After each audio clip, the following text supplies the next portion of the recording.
Bismillahirrahmanirrahim. Assalamualaikum warahmatullahi wabarakatuh. Kaifahalukum anak-anak? Semoga dalam keadaan sehat dan dalam keadaan selalu dalam rahmat Allah Subhanahu wa taala bersama keluarga di rumah. Amin ya rabbal alamin. Anak-anak yang soleh, ya pada hari ini kita melanjutkan pembelajaran. Namun sebelumnya kita akan review kembali pembelajaran di minggu lalu. Dan untuk mendapatkan rahmat Allah Subhanahu wa taala, marilah kita sama-sama mulakan dengan lafal basmalah. Bismillahirrahmanirrahim. Allahumma inni as'aluka ilman nafi'an wa rizqan thayyiban wa amalan mutaqabbala. Amin ya rabbal alamin. Nah, anak-anak, ini adalah salah satu sampel yang Ustaz ambil ya pembelajaran minggu lalu terkait mengenai lapisan bumi ya. Nah, jadi ini yang Ustaz ambil adalah nilai tertinggi untuk hasil kuisis minggu lalu atas nama Rahmat Ramadan ya. Nah, untuk kuisis hari ini Ustaz mohonkan setiap nama anak-anak yang membuat nama di kuisis mohon diberikan inisial di akhirnya, itu kelas nama kelasnya. Contoh ya, misalnya Rahmat Ramadan 7C misalnya seperti itu ya. Nah, jadi di ujungnya itu diletakkan kode kelasnya ya, sehingga lebih memudahkan Ustadz untuk menginput nilai-nilainya. Bagi anak-anak yang belum ujian ya ataupun mendapatkan nilai harian, afwan karena sudah portalnya sudah tutup ya. Nah, oleh sebab itu anak-anak yang lain jangan ketinggalan untuk mengikuti pembelajaran ya. Baik. Langsung saja ya, pelajaran minggu lalu yaitu kuis yang berjumlah 10 soal ya. Yang pertama kita lihat ya, barakallah sebelumnya Ustaz ucapkan kepada Ananda Rahmat Ramadan yang memperoleh nilai 100 dengan predikat tertinggi. Sebenarnya ada beberapa nama lain, cuman Ananda Rahmat Ramadan yang tercepat, termasuk yang tercepat ya. Baiklah. Soal yang pertama adalah lapisan yang berfungsi sebagai selimut bumi dan mengandung sisilium, aluminium, dan magnesium. Jawabannya adalah mantel bumi. Yang kedua, berikut ini yang merupakan fungsi dari lapisan ozon di atmosfer adalah melindungi bumi dari sinar ultraviolet. Lapisan ozon dapat mengalami terganggu konsentrasinya karena adanya gangguan gas yang mampu memecah molekul ozon di atmosfer. Gas yang dapat merusak lapisan ozon tersebut adalah CFC, klorofluorokarbon. Yang keempat, lapisan ozon diperlukan untuk melindungi bumi dari radiasi sinar ultraviolet. Lapisan ozon ini terdapat pada lapisan stratosfer. Perhatikan lapisan-lapisan pada atmosfer berikut. Yang pertama eksosfer, 2 mesosfer, 3 troposfer, dan 4 stratosfer, serta 5 termosfer. Urutan lapisan atmosfer dari yang paling dekat dengan bumi adalah 3, 4, 2, 5, 1, yaitu stratosfer, troposfer, stratosfer, terus ya, mesosfer, dan eksosfer ya. Yang keenam, tempat terjadinya fenomena cuaca seperti hujan, angin, awan, salju pada lapisan troposfer. Faktor yang menyebabkan kerusakan lapisan ozon adalah pencemaran gas CFC. Atmosfer merupakan lapisan yang menyelubungi bumi. Atmosfer bermanfaat untuk menghalangi masuknya sinar ultraviolet. Alat ukur tekanan udara adalah barometer. Wilayah Indonesia merupakan tempat bertemunya 3 lempeng besar, yaitu lempeng Australia, Pasifik, dan Eurasia. Nah, ini adalah pembahasan latihan di minggu lalu ya. Untuk anak-anak yang lain yang sudah dapat nilai ataupun yang dia sudah join ke kuisis tapi nilainya belum maksimal ya, itu sudah mendapatkan nilai kerajinan ya. Sebab itu anak ustadz yang lain ya, jangan lupa untuk pembelajarannya segera segera diikuti, jangan tunggu-tunggu besok ya, karena besok belum tentu kita masih ada di dunia ini ya. Nah, seperti itu ya anak-anak ya. Baik, sebab itu segerakanlah yang namanya kebaikan itu disegerakan ya. Barakallahu fiik. Baiklah anak-anak yang dirahmati oleh Allah Subhanahu wa taala, kita lanjutkan pembelajaran kita ya, yaitu terkait mengenai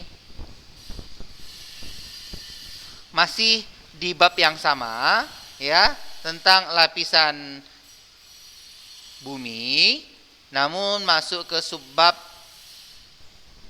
tentang lempengan ya, lanjutan di minggu sebelumnya. Nah, adapun tujuan pembelajaran pada hari ini diantaranya anak-anak ya mengetahui ya bagaimana gempa bumi ya, serta ya mengetahui jenis-jenis gempa bumi ya. Nah, serta mengetahui bagaimana caranya kita melakukan penyelamatan ketika terjadi gempa bumi ya. Insyaallah mudah-mudahan Ustadz bisa konsentrasi pada hari ini. Baiklah, kita sambung kembali ya. Nah, jenis pergerakan lempeng jadi dari lanjutan ke sebelumnya ya. Nah, ini adalah lanjutan materi sebelumnya, jenis-jenis lempeng ya.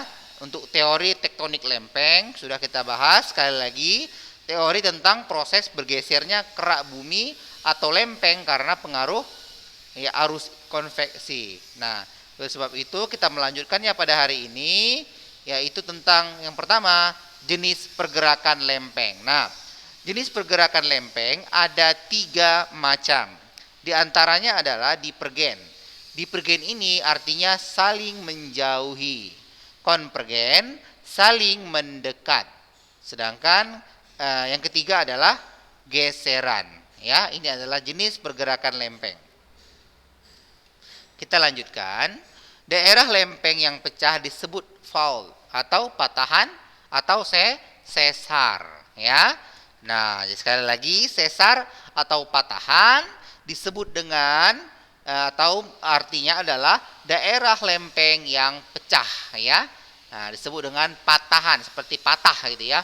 Sesar seperti itu. Nah, jenis-jenis sesar diantaranya yang pertama adalah sesar normal, sesar terbalik, dan sesar geser. Baik, kita lanjutkan. Nah, efek dari pergeseran lempeng adalah yang pertama gempa bumi, dan yang kedua terbentuknya gunung api. Nah, ini kira-kira ya struktur gambar terjadinya gempa bumi. Gempa bumi. Anak-anak, tahukah kalian apa itu gempa bumi? Nah, gempa bumi adalah getaran atau guncangan yang terjadi di permukaan bumi akibat pelepasan energi dari dalam secara tiba-tiba yang menciptakan gelombang seismik. Nah, gempa bumi terjadi akibat pergerakan kerak bumi atau disebut juga lempeng bumi. Nah, pernahkah anak-anak mengalami gempa bumi? Ya, pernah ya. Nah, selanjutnya kita akan membahas tentang klasifikasi berdasarkan penyebabnya. Untuk gempa bumi, yang pertama karena gempa bumi tektonik. Yang kedua, gempa bumi vulkanik. Yang ketiga, karena runtuhan dan tumbukan. Ini ada istilah-istilah yang ada terkait mengenai gempa bumi. Yang pertama adalah hiposentrum. Nah, hiposentrum adalah pusat gempa bumi. Jadi, jika ada pertanyaan, pusat gempa bumi disebut juga dengan hiposentrum. Yang kedua, epicentrum. Apa itu? Titik atau garis gempa di permukaan bumi yang tegak lurus di atas hiposentrum. Sekali lagi, titik atau garis gempa di permukaan bumi yang tegak lurus di atas hiposentrum. Yang ketiga, seismologi adalah ilmu yang mempelajari tentang gempa bumi. Nah, ahli seismologi, ilmuwan yang mengkaji gempa bumi. Ya, itu namanya ahli seismologi. Seismograf adalah alat yang digunakan untuk mencatat data gelombang seismik. Magnitude, yaitu ketinggian garis pada kertas menggambarkan besarnya energi yang dilepaskan saat terjadi gempa. Seismogram adalah grafik hasil catatan seismograf. Nah, klasifikasi berdasarkan kedalaman hiposentrumnya. Ya, gempa bumi ada gempa bumi dalam, menengah, dan dangkal. Dalam berkisaran lebih besar dari 3000 km, 300 km, menengah 100 sampai 300 km, dan dangkal lebih kecil dari 100 km. Klasifikasi berdasarkan jarak epicentrum, yaitu gempa bumi lokal, gempa bumi jauh, dan gempa bumi sangat jauh, dengan besaran yang telah tertera di slide ini. Nah, tanda-tanda terjadinya tsunami. Nah, ya. Bagaimana tanda-tanda terjadinya tsunami? Yaitu air laut yang surut secara tiba-tiba, bau asin yang sangat menyengat. Dari kejauhan tampak gelombang putih dan suara gemuruh yang sangat keras. Batas horizon antara lautan dan langit tidak terlihat jelas, seperti terlihat mendung. Merasakan terjadinya gempa. Biasanya akan muncul gelembung-gelembung gas pada permukaan air dan membuat pantai terlihat seperti mendidih. Ini lebih kurang tanda-tanda terjadinya tsunami. Tahu tsunami ya? Benar sekali, biasanya gempa-gempa yang terjadi yaitu biasanya disusul dengan terjadinya tsunami. Nah, ini gejala-gejalanya seperti ini, kondisi normal ya. Pada saat gempa terjadi dislokasi di laut, ya, merasakan getaran gempa, terbentuk tsunami, lebih kurang 800 km per jam, air surut tiba-tiba, tsunami mencapai pantai, gelombang besar datang, ya, banjir menjorok ke darat, menyapu kembali ke laut. Air akan kembali cepat ke laut. Nah, terkait gempa bumi, di sini ada istilah mitigasi. Mitigasi ini berhubungan dengan bagaimana cara penanggulangan ketika terjadinya gempa. Nah, baik itu sebelum gempa, saat gempa, maupun sesudah gempa. Nah, perhatikan slide berikut ini anak-anak. Sebelum terjadinya gempa, yang kunci utamanya adalah mengenali apa yang disebut dengan gempa bumi. Pastikan bahwa struktur dan letak rumah Anda, ya anak-anak semua, dapat terhindar dari bahaya yang disebabkan oleh gempa bumi, ya, seperti longsor dan sebagainya. Selanjutnya, mengevaluasi dan merenovasi ulang struktur bangunan Anda, ya, agar terhindar dari bahaya gempa. Selanjutnya, kenali lingkungan tempat bekerja atau beraktivitas. Nah, perhatikan letak pintu, lift, serta tangga darurat. Apabila terjadi gempa bumi, sudah mengetahui tempat paling aman untuk berlindung.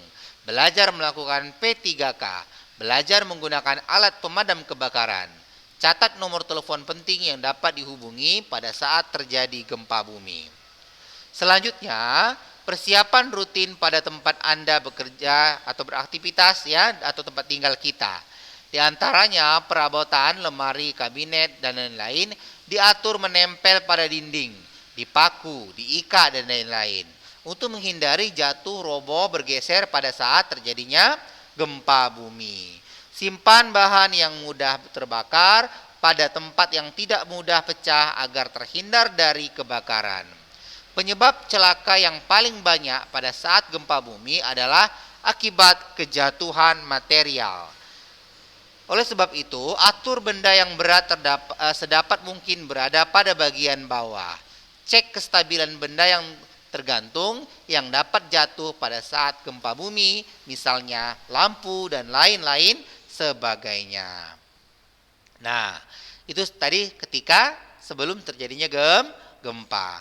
Bagaimana jika saat terjadinya gempa? Diperhatikan. Jika kalian berada di dalam bangunan, lindungi badan dan kepala kalian dari runtuhan bangunan dengan bersembunyi di bawah meja.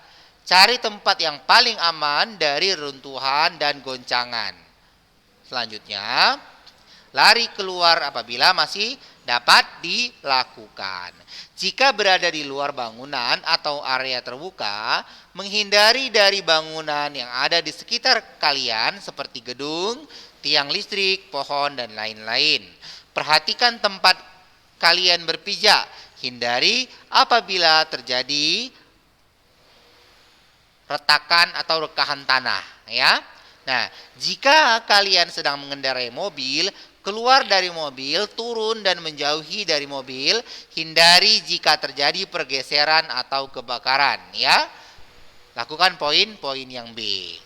Dan jika kalian tinggal atau berada di daerah pantai, jauhi pantai untuk menghindari bahaya tsunami. Selanjutnya anak-anak, bagaimana jika sesudah terjadinya gempa? Yang pertama adalah jika kalian berada di dalam bangunan, keluar dari bangunan tersebut dengan tertib. Jangan menggunakan tangga berjalan atau lift. Gunakan tangga biasa. Periksa apa ada yang terluka, lakukan P3K.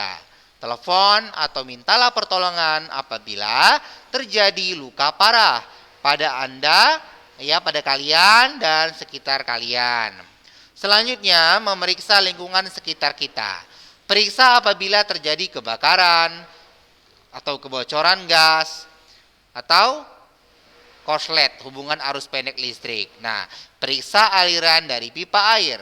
Periksa apabila ada hal-hal yang membahayakan atau mematikan listrik, tidak menyalakan api dan lain sebagainya.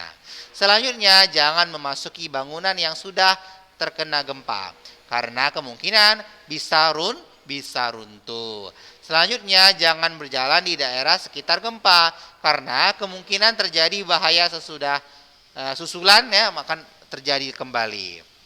Nah, selanjutnya kita akan membahas sedikit tentang gunung api. Pernah kalian lihat gunung api? Nah, pernah ya, di gambar atau di YouTube. Nah, gunung api terbentuk akibat adanya pergerakan antar lempeng. Saat meletus, gunung berapi mengeluarkan material-material yang terdiri dari lava, tepra, hujan debu vulkanik, dan gas. Magma, apa itu magma? Magma adalah batuan pijar meleleh yang terdapat di dalam perut bumi. Lava adalah magma yang keluar dari gunung berapi saat terjadi letusan. Erupsi adalah naiknya magma ke permukaan bumi. Kawah adalah lubang melingkar di daerah puncak gunung berapi. Aktivitas lempeng dapat membentuk serangkaian gunung api yang terkenal adalah cincin api Pasifik atau Ring of Fire. Nah, ini lebih kurang gambar cincin api Pasifik yang mengitari Samudra Pasifik, ya. Keberadaan gunung berapi ditandai dengan titik-titik merah. Ternyata banyak ya gunung api, ya. Nah, perhatikan struktur gunung api. Ini merupakan lubang kepundan, erupsi samping, lelehan lava, pipa kepundan, dapur magma, lapisan batuan, ya. Ini erupsi pusat, ini kawah, erupsi eksentrik, erupsi samping, ya. Nah, selanjutnya vulkanisme. Apa itu? Segala proses yang berhubungan dengan penyusupan magma, baik yang sampai ke permukaan bumi atau tidak sampai ke permukaan bumi. Penampang bagian gunung api. Nah, ini dia ya gambarnya. Baik anak-anak, perhatikan kembali. Tingkat isyarat gunung api di Indonesia. Ada awas, siaga, waspada, normal. Awas itu menandakan gunung berapi yang segera atau sedang meletus. Siaga itu menandakan gunung berapi yang sedang bergerak ke arah letusan atau menimbulkan bencana. Waspada itu ada aktivitas apapun ya bentuknya, terdapat kenaikan aktivitas di atas level normal.